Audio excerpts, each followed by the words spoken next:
Unë jam lidhur drejt për drejt me diplomatin Agim Nesho, ambasador, përshëndetje, faleminderit për kohën tuaj. Faleminderit zoti Paruca, kënaqësi gjithmonë. Zoti Nesho, ndërkohë që sytë e gjithë botës janë sot dhe në ditët në vijim në Davos, aty ku po luhet ndoshta një nga aktet më dramatike të aleancës perëndimore në gjithë dekadat e fundit, më vjen keq që unë duhet ju risjell në një debat pak më provincial, do ta quaja kështu, të këtij cepit ton, që ka lidhje me ishte për Ramën ftesa për bordin e paqes apo ishte për Shqipërinë si vend. Ministrja e jashtme Spiro Pali ka mbajtur një konferencë të rrallë për shtyp, ministrat tanë nuk para bëjnë më konferenca shtypi, për të përqendruar pikërisht në këtë çështje, me gjithë këtyre gjërave që po ndodhin sot në botë, këtu përpjekja e qeverisë ka qenë për ta thënë këtë si një merit personale të zotit Rama. Kështu që do doja ndaleshim një herë te kjo çështje, si e keni parë ju gjithë historinë e ftesës dhe për të folur pastaj edhe më tej për vetë bordin edhe çfarë pritet ndodhi. Në fakt, deklarata e ministres jashtme që në një farë mënyre ishte e para e cila pranoi edhe ftesën në emër të Republikës së Shqipërisë, ishte një deklaratë e turpshme për arsye sepse dilte jashtë kontekstit të ftesës, që dije që ishte një ftesë që u ishte bërë më shumë se 65 vendeve, kur në të kundërtën i shitej opinionit publik shqiptar, sikur ishte zgjedhur në mënyrë të veçantë dhe personale Rama për cilësitë e tija. Kjo tregoi një gjë, zoti Paruca, unë e pash me kujdes,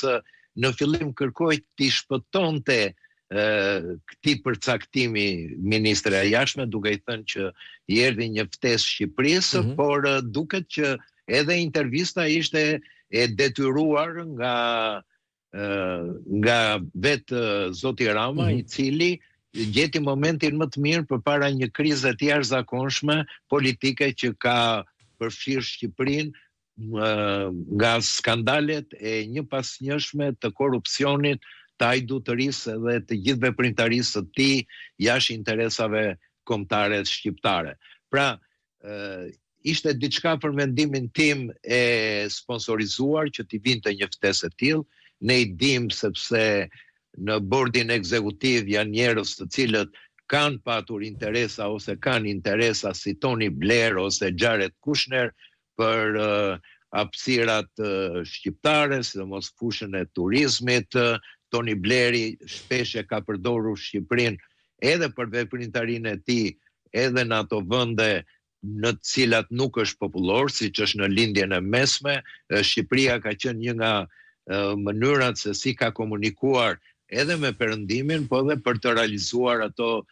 projektet e tij ambicioze, sidomos në një fazë të jetës së tij personale që duket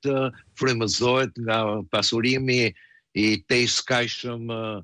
në këto momente, duke shfrytzuar këto momente gjeopolitike. Pra, ishte një deklaratë e turpshme e ministres jashtme, diçka që dëmtonte edhe vlerën e kësaj iniciative, që duhet të themi që ishte një iniciativë e presidentit të Shtetit Bashkuar të Amerikës, vinte nga një rezolutë e Këshillit të Sigurimit, e cila njifte realizimin e fazave të projektit të paqes për Gazën dhe që kalonte sigurisht nga bordi i paqes që do të drejtohej vetë nga presidenti Trump. Dua të them këtu, për ta mbyllur këtë pjesë, që është shumë e çuditshme, zoti Paruca, që e njëjta mënyrë justifikimi ose përpunimi të opinionit publik ishte bërë nga Lukashenko. Zëdhënësit e tij të Ministrisë Jashtme, po edhe të organit zyrtar të propagandës që kanë ata në ekuivalentin e ATSH-s tonë, e tregonin që ftesa ishte personale për një lider që ka treguar leadership në botë. E kupton se si arijet e mrusi përbashkët të gjithë diktatorëve, të cilët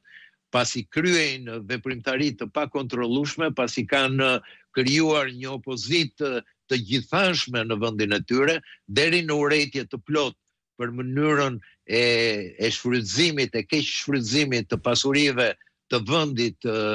të goditjes së opozitës, mbajtjes së pushtetit në mënyrë të